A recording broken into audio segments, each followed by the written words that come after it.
जान लेना। हुई है संतत पियहि पियारी। बेटा जहां जा रही हो हमेशा अपने पति की प्यारी बन के रहना। क्या बन के रहना?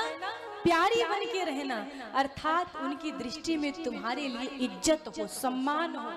ऐसा मत करना कि वो रोज चाहे कि कब इनसे दूरी हो जाए, किसी प्रकार से बस झेलते चले, ऐसा जीवन ना हो। कहते प्यारी बन के रहना। मैया जानकी ने कहा माँ आपने ये तो कह दिया कि प्यारी बन के रहना, लेकिन ये नहीं बताया कि क्या करेंगे तो प्यारी बन के रहेंगे। वो आचरण भी तो बताइए, वो शिक्षा दीजिए जिससे हम प्यारी बन के रहें। ध्यान देना माताओं। मैया सुनैना ने कहा बेटा प्यारी बन के रहना, संतत अर्थात सतत, हमेशा। पियहि पियारी, हमेशा पति की प्यारी बन के रहना। मैया से पूछा जानकी जी ने कि क्या करूंगी तो प्यारी बन के रहूंगी। तो आज कहा इसके लिए एक मंत्र है। कौन सा मंत्र है? सास ससुर गुरु सेवा करे हो। सास ससुर गुरु सेवा करे हो। पति रूप लखिया यसु अनुसरे हो। पति रूप लखिया यसु अनुसरे हो। सास ससुर गुरु सेवा करे हो, सबकी सेवा करना, ये ध्यान दे, यही एक मंत्र है। मैया जानकी ने कहा कि कह रही है कि पति की प्यारी बन के रहना, और सेवा पति की नहीं, सेवा सास ससुर गुरु की कह रही है। मैया सुनैना ने कहा यही मंत्र है। अगर आप सास ससुर की सेवा करोगी तो पति को चिंता नहीं करना पड़ेगा। ऐसी परिस्थिति नहीं आएगी कि पति को ये सोचना पड़े। आप ऐसी परिस्थिति खड़ी कर देती हो कि पति को विचार करना पड़ता है कि माँ का चयन करें कि पत्नी का चयन करें। आज सुनैना मैया कहती है कि बेटा अगर तुम सास ससुर की सेवा करोगी तो ऐसी परिस्थिति कभी भी पति के सामने खड़ी नहीं होगी कि माँ और पत्नी में से किसका चयन करना हो। सबसे अगर विकट स्थिति होती है तो यही स्थिति होती है, क्योंकि बेटा माँ को भी स्नेह करता है और वो पत्नी को भी स्नेह करता है। और जब दोनों में से किसी एक का चयन करना होता है ना, तो सबसे कठिन परिस्थिति होती है। इसलिए सुनैना मैया कहते हैं कि ऐसी परिस्थिति ही नहीं आने दो। जिनको वो प्रेम करते हैं उन्हीं को आप भी प्रेम करो, तो आप अपने आप उनकी प्यारी हो जाओगी, आप उनकी दुलारी हो जाओगी। ऐसा कोई बेटा नहीं जो अपने परिवार से प्रेम ना करता हो। तो वो अपने परिवार से प्रेम करते हैं, आप भी उन्हीं से प्रेम करना शुरू कर दो तो वो आपको मानना शुरू कर देंगे। आप उनकी सेवा मत करो, उनके परिवार की सेवा करो ना, वो ज्यादा प्रसन्न हो जाएंगे। आज मैया सुनैना ने जो शिक्षा दी है, सभी लोग प्रेम से भाव से। बेटी ससुरे में रही हाथ चांद बन के। बेटी ससुरे में रही हाथ चांद बन के। सबके पुत्री के बिचवा परान बन के। सबके पुत्री के बिचवा परान बन के। बेटी ससुरे में रही हाथ चांद बन के। बेटी ससुरे में रही हाथ चांद बन के।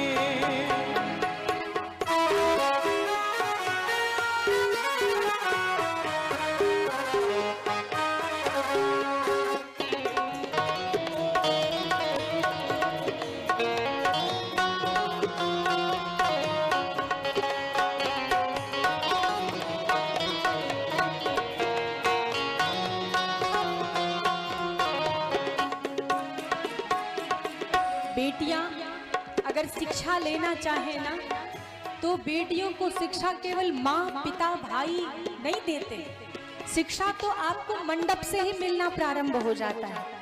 जैसे विवाह के मंडप में बैठती हैं तो वो मंडप में तोता लगाया जाता है, तोता सुग्गा जिसे कहते हैं। तो वो तोता क्या शिक्षा देता है? वो तोता कहता है कि देखो मैं खाता हूँ मिर्ची और बोलता हूँ राम राम।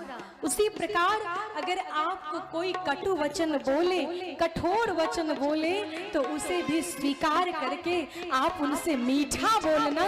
जैसे मैं राम राम कहता हूँ उसी प्रकार मीठा वचन बोलना। ये तोते ने शिक्षा दी। और मंडप में क्या लगाया जाता है? चक्री। मंडप में चक्री होती है ना, तो चक्री से क्या शिक्षा मिलता है? चक्री में एक नीचे होता है पत्थर और एक पत्थर ऊपर, और बीच में एक लगाई जाती है हाथ को ऐसे पकड़ने के लिए खूंटी। तो मानो वो चक्री शिक्षा क्या देता है? वर और वधू को, पति और पत्नी दोनों को का ये जैसे चक्री के दोनों तरफ जो पत्थर हैं ये दोनों पति और पत्नी हैं, और जो खूंटी है ना ये खूंटी विश्वास की खूंटी है। अगर आप दोनों में विश्वास की खूंटी लगी रहेगी तो कुछ भी लोग भरेंगे उसमें डालेंगे वो बाहर निकल जाएगा। अगर विश्वास की खूंटी निकल गई तो उसमें जो भी डाला जाएगा वो उसमें कचरे के रूप में पड़ा रह जाएगा, फिर वो संबंध समाप्त हो जाएगा, फिर वो चलने वाला नहीं है। जैसे बिना खूंटी के चक्री नहीं चलती, उसी प्रकार बिना विश्वास के आप दोनों का संबंध चलने वाला नहीं। उस मंडप में बहुत सारी ऐसी हल रखा जाता है, हल रखा जाता है ना। तो आज हल ने क्या शिक्षा दिया? हल ने वर को शिक्षा दिया कि देखो अभी तक जो मन में आया सो आपने किया, जो मर्जी आई माता पिता के सहारे रहे, जीवन चलता रहा। लेकिन अब आप 1 से 2 हो गए हैं, आपकी जिम्मेदारी बढ़ गई है। और पहले कोई बिजनेस व्यापार नहीं होता था, पहले खेती ही हुआ करती थी। इसलिए हल रखा गया कि ये कर्म प्रधान बनाने के लिए, आपको श्रमजीवी बनाने के लिए। अभी तक श्रम नहीं किया चलेगा, लेकिन अब तुम्हें बुद्धिजीवी होने के साथ साथ श्रमजीवी होना पड़ेगा, तब ही पत्नी के भी बोझ को सह पाओगे, जिम्मेदारी देखनी पड़ेगी। तो मंडप में ऐसे बहुत सारी विधाएं हैं जो हमें बहुत सुंदर सुंदर शिक्षा देती है। ये लोक रीति से हमें शिक्षाएं मिलती। एक वो सील रखा जाता है और उसमें एक परंपरा होती है कि जब कन्या आती है उसके पहले वर उस सील को हटाता है मार्ग से। ऐसा ही किया जाता है। तो ये क्यों होता है? मानो पूरी सभा में ये वर बताता है कि आपके मार्ग में जब भी कोई समस्या आएगी तो मैं पहले उस समस्या में साथ खड़ा रहूंगा, उस समस्या को पहले मैं दूर करूंगा, तब आप आगे बढ़ेंगे। ये शिक्षा दिया। तो शिक्षा लेना चाहे तो हर जगह शिक्षा मिल रही है। माँ ने कहा बेटी इज्जत पगड़ी के बचैहा, इज्जत पगड़ी के बचैहा, घर से बहरा कतहु न जइहा, घर से बहरा कतहु न जइहा। ऐसन करिहा सबसे प्यार तोहरा बिन लागे अन्हार, ऐसन करिहा तुमसे प्यार तोहरा बिन लागे अन्हार। ऐसन मत करिहा की, ऐसन मत करिहा की, और हन आवे बान बन के। ऐसन मत करिहा की, और हन आवे बान बन के। बेटी ससुरे में रही हाथ चांद बन के। बेटी ससुरे में रही हाथ चांद बन के।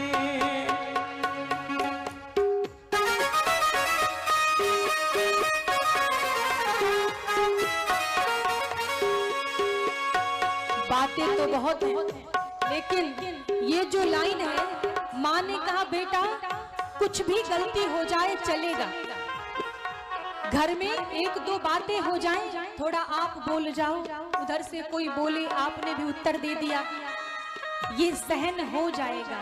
थोड़ी ऊंच नीच होगी आवाज में चलेगा, लेकिन बेटा कभी भी अपने चरण अकेले घर से बाहर मत निकालना। जिस दिन अगर आप घर की मर्यादा लांघ जाओगी, समझ जाना उस दिन तुमने अपने पिता की पगड़ी के ऊपर चरण रख दिया है, मर्यादा की सीमा को लांघ दिया है। आज पति और पिता दोनों के सम्मान को समाप्त कर दिया। इसलिए कहा इज्जत पगड़ी के बचैहा, घर से बहरा कत होना जइहा। कल हमने कहा कि बेटियां ईश्वर की वरदान है, पिता की पगड़ी माँ की रेशमी परिधान है। तो बेटी तुम पगड़ी हो, और अगर तुम अकेले घर से बाहर निकल गई तो समझना उस दिन पगड़ी तुम्हारे चरणों के नीचे कुचल दी गई है। तुमने अपने पिता की पगड़ी कुचल दी है। नाम तुम्हारा नहीं जाएगा, नाम माता और पिता का जाएगा अगर तुम कुछ भी गलत करोगे। इसलिए बातें तो बहुत हुई, लेकिन माँ ने कहा बेटा घर में बर्तन होते तो आवाज होती है, आवाज होने देना, लेकिन इस बात का ध्यान देना कि वो आवाज घर तक ही रहे। जो झगड़ा हो घर का वो घर तक ही रहे। ये बात हम हर जगह कहा करते हैं। हमारे अरविंद भैया बहुत बहुत आपका भी स्वागत। जय जय। हमें तो लगा था आज आप नहीं आएंगे, माता जी ने कहा भैया आज नहीं आएंगे। कितनी सुंदर बात है, इस बात पे जरा विचार करें। और हम हर जगह इस बात को कहते हैं कि घर के झगड़े को घर तक ही सीमित रखिए। उससे लाभ क्या होगा, घर का झगड़ा सुलझ जाता है। कभी सासू माँ बीच में आके सुलझा देती हैं, कभी ससुर जी, कभी परिवार वाले, आपके भाई। तो घर का झगड़ा अगर घर तक होता है तो उसे सुलझा दिया जाता है। लेकिन आवाज बाहर गई, आप बाहर निकल गई, और घर का झगड़ा अगर रोड तक चला गया, सड़क तक चला गया, समाज तक चला गया, तो फिर वो झगड़ा परिवार वालों के हाथ में नहीं होता, फिर वो समाज का हो जाता है। और फिर चाह के भी परिवार वाले आपको अपना नहीं सकते। आप कितना भी प्रयास करें, फिर वो परिवार वालों के हाथ में नहीं होता। तो घर के झगड़े को घर तक सीमित रखें, सड़क तक ना लेके जाएं, समाज तक ना लेके जाएं। इसलिए मैया ने कहा बेटा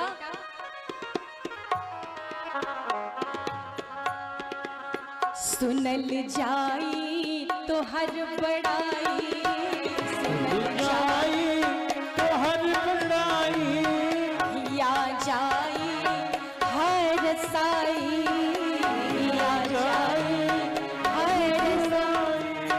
तोहरे कारण घर पटाई तजनिया, जियत ना बवाई। तोहरे कारण घर पटाई तजनिया, जियत ना बवाई। आज अगर माँ ये शिक्षा दे दे तो बेटी कभी भी गलत रास्ते पे नहीं जाएगी। हम तो कहा करते हैं कि अगर बेटी में कमी है तो हमेशा गलती माँ की मानी जाएगी। अगर पुत्र में कमी है तो कमी पिता में माना जाता है कि आपने अनुशासन नहीं किया, आपने उनके ऊपर अनुशासन नहीं किया।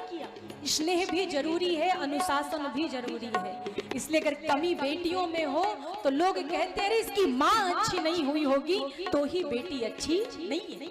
तो कलंक आपके ऊपर आए, इसलिए जरूरी है कि आप उन्हें पहले ही अनुशासन में रखें। माँ ने कहा बेटा बड़ाई तुम्हारी होगी तो समझना बड़ाई हमारी होगी।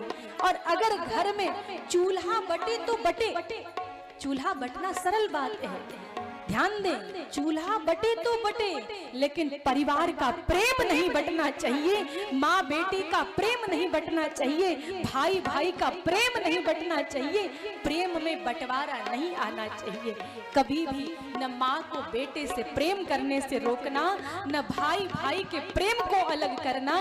बंटवारा चूल्हे का हो जाए तो सहन हो जाएगा, लेकिन अगर बंटवारा प्रेम का होगा ना तो समझना उस दिन माँ को लगता है कि सब कुछ काट के अलग किया जा सकता है।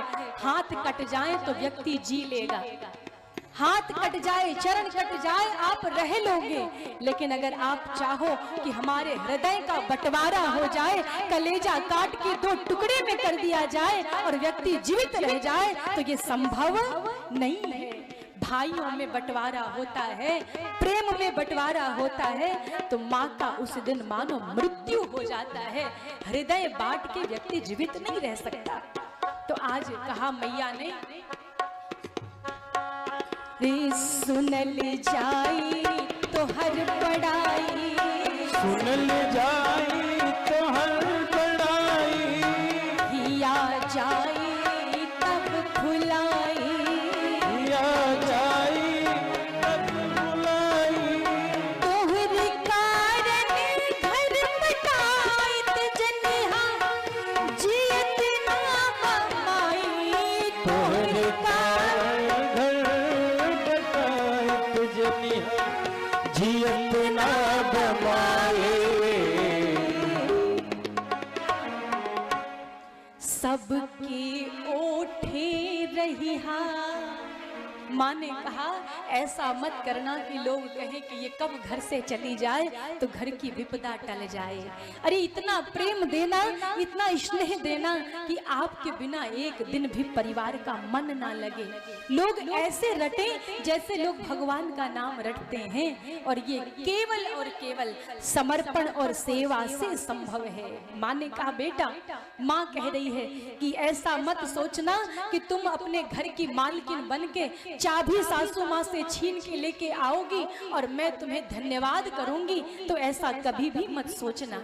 अरे चाबी मिले लेकिन छीन के नहीं। आप ऐसा करो, इतनी सेवा करो कि आप उनके हृदय पे राज्य करने वाली महारानी बन जाओ, आप रानी बन जाओ और अपने हाथों से वो चाबी तुम्हें प्रेम से पकड़ा देगी, छीनने की आवश्यकता ही नहीं पड़ेगी। इसलिए माँ ने कहा कि सबके ओठे रहिहा, गीता और पुराण बन के सबके ओठे रहिहा, गीता और पुराण बन के, बेटी ससुरे में रहिहा तू चांद बन के, बेटी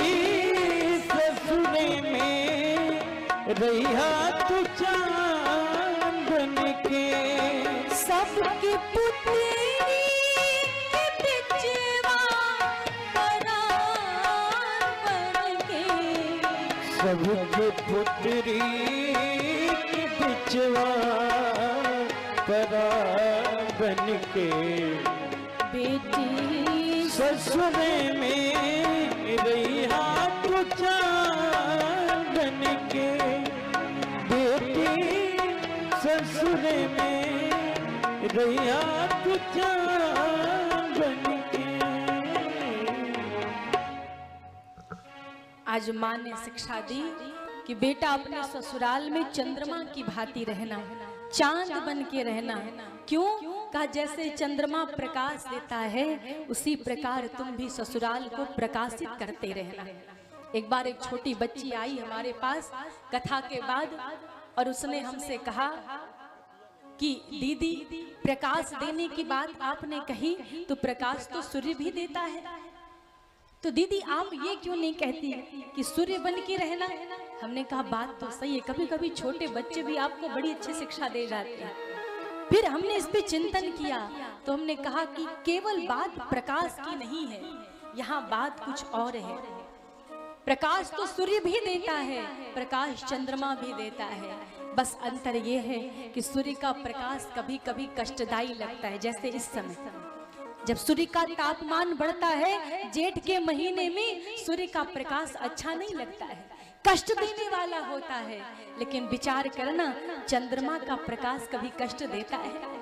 वो सदैव शीतल होता है, प्रकाश भी रहे और शीतलता भी रहे। तो बिटिया चंद्रमा इसलिए कहा है कि प्रकाश भी देते रहना और शीतल भी बने रहना। सूर्य की तरह तपना नहीं है, चंद्रमा की तरह शीतल बन के रहना है। सबके पुत्री के बिचवा परान बन के, आप सबकी प्राण बन के रहना। और आप जब पुत्री बनोगी ना, तब परिवार वाले पलक बनेंगे।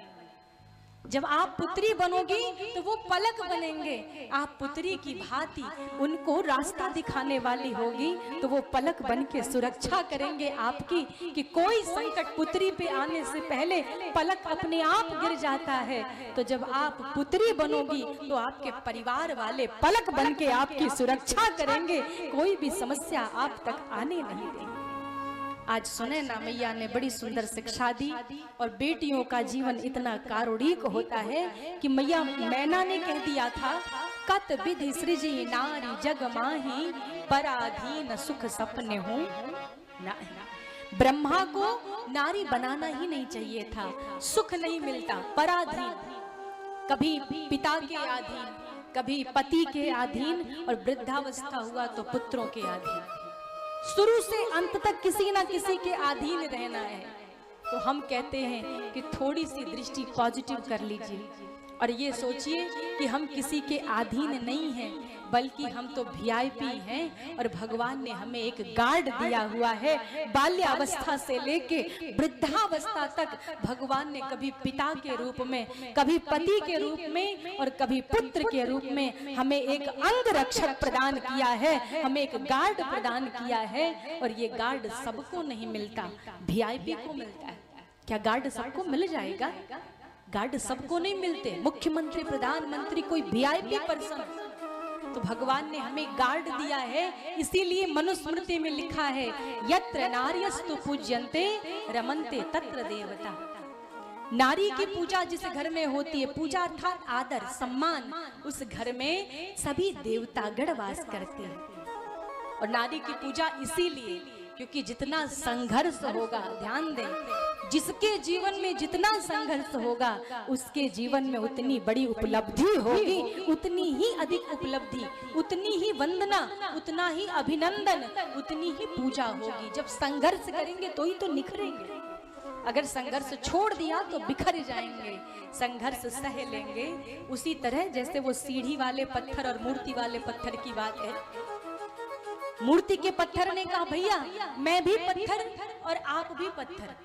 सीढ़ी ने कहा, लेकिन अंतर ये बताओ कि लोग मेरे ऊपर चरण रख के जाते हैं और आपके चरणों में माथा गिरा देते हैं। ये अंतर क्या है? मूर्ति के पत्थर ने कहा, भैया बस अंतर यही है कि आपके ऊपर जब छेनी चली, हथौड़ा चला, प्रहार किया तो आप दो टुकड़े में बट गए, आगे प्रहार नहीं सह पाए। तो आपने जब प्रहार नहीं सहा, संघर्ष नहीं सहा, तो आपको सीढ़ी बना दिया गया। और मेरे ऊपर बार बार हथौड़ा चलाया गया, बार बार छेनी लगाई गई, लेकिन फिर भी मैं टूटा नहीं। मैं उसी प्रकार टूटा जैसे वो तोड़ना चाहते थे। मैं दो टुकड़े में विखंडित नहीं हुआ। और आज लोगों ने मुझे मूर्ति बना दिया। जब संघर्ष को सहते जाएंगे तो पूजनीय बन जाएंगे और आप निखर जाएंगे। आपकी पूजा होगी, वंदना होगी, अभिनंदन होगा। पत्थर एक ही है, लेकिन एक के ऊपर चरण रखते हैं और एक के चरणों में माथा टेकते हैं। तो आज नारियों का जीवन संघर्षमय होता है, संवेदना होती, समर्पण होता है, त्याग होता है, सहन शक्ति होती है, तब उस नारी की पूजा होती है, आदर होता है। आज मैया सुनैना ने शिक्षा दी। जनक जी पालकी के साथ बहुत दूर तक आए और बड़ा ही कष्टदायी समय, बड़ा